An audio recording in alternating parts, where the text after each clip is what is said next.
Winter Pastimes by Stephen Leacock. It is in the depth of winter, when the intense cold renders it desirable to stay at home, that the really pleasant family is wont to serve invitations upon a few friends to spend a quiet evening. It is at these gatherings that the gay thing, the indoor winter game, becomes rampant. It is there that the old euchre desk and the staring domino become fair and beautiful things, that the rattle of the lotto counter rejoices the heart, that the old riddle feels the sap stirring in its limbs again, and the amusing spiltkin completes the metal ruin of the jaded guest. Then does the jolly maiden aunt propound the query, what is the difference between an elephant and a silk hat? Or declares that her first is a vowel, and her second a preposition, and her third an archipelago. It is to crown such a quiet evening, and to give the finishing stroke to those of the visitors who have not escaped early, with the fierce purpose of getting at the saloons before they have time to close, that the indoor game or family reservoir of fun is dragged from its long sleep. It is spread out upon the table, its paper of directions is unfolded, its cards, its counters, its pointers, and its markers are distributed around the table, and the visitor forces a look of reckless pleasure upon his face. Then the few simple directions are read aloud by the jolly aunt, instructing each player to challenge the player holding the golden letter corresponding to the digit next in order to name a dead author by beginning with X, failing which the player must declare himself in fault and pay the forfeit of handing over to the jolly aunt his gold watch and all his money, or having a hot plate put down his neck. With a view to bringing some relief to the guests at entertainments of this kind, I have endeavored to construct one or two little winter pastimes of novel character. They are quite inexpensive, and as they need no background of higher arithmetic or ancient history, they are within the reach of the humblest of intellects. Here is one of them. It is called indoor football, or football without a ball. In this game, any number of players, from 15 to 30, seat themselves in a heap on any one player, usually the player next to the dealer. Then they challenge him to get up, while one player stands with a stopwatch in his hand and counts 40 seconds. Should the first player fail to rise before the 40 seconds are counted, the player with the watch declares him suffocated. This is called a down, and counts 1. The player who was the down is then leant against the wall. His wind is supposed to be squeezed out. The player called the referee then blows a whistle, and the players select another player and score a down off him. While the player is supposed to be down, all the rest must remain seated as before, and not rise from him until the referee, by counting 40 and blowing his whistle, announces that in his opinion the other player is stifled. He is then leant against the wall beside the first player.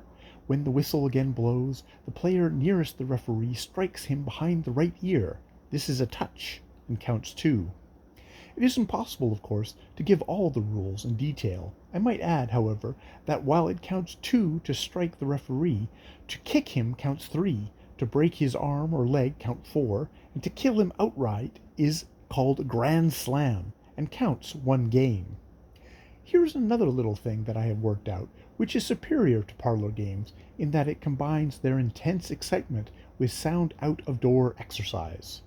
It is easily comprehended, and can be played by any number of players, old and young. It requires no other apparatus than a trolley car of the ordinary type, a mile or 2 of track, and a few thousand volts of electricity. It is called the suburban trolley car, a holiday game for old and young.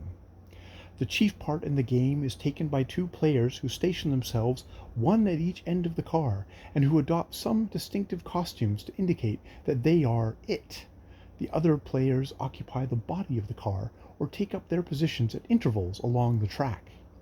The object of each player should be to enter the car as stealthily as possible, in such a way as to escape the notice of the players in distinctive dress. Should he fail to do this, he must pay the Filipina, or forfeit. Of these there are 2. Filipina number 1, the payment of 5 cents, or Filipina Number 2, being thrown off the car by the neck. Each player may elect which Filifina he will pay. Any player who escapes paying the Filifina scores 1. The players who are in the car may elect to adopt a standing attitude or seat themselves, but no player may seat himself in the lap of another without the second player's consent. The object of those who elect to remain standing is to place their feet upon the toes of those who sit. When they do this, they score. The object of those who elect to sit is to elude the feet of the standing players. Much merriment is thus occasioned.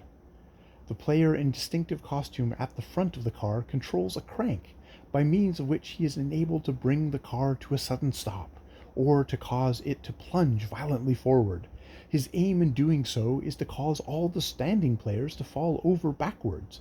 Every time he does this, he scores. For this purpose, he is generally in collusion with the other players in distinctive costume, whose business is to let him know by a series of bells and signals when the players are not looking, and can be easily thrown down. A sharp fall of this sort gives rise to no end of banter and good-natured drollery directed against the two players who are it. Should a player who is thus thrown backwards save himself from falling by sitting down in the lap of a female player, he scores 1. Any player who scores in this manner is entitled to remain seated while he may count 6, after which he must remove himself or pay Filifena number 2. Should the player who controls the crank perceive a player upon the street desirous of joining in the game by entering the car, his object should be, primo, to run over him and kill him, secundo, to kill him by any other means in his power, terito, to let him into the car, but to exact the usual Filifena. Should a player, in thus attempting to get on the car from without, become entangled in the machinery, the player controlling the crank shouts "Huff!" and the car is supposed to pass over him.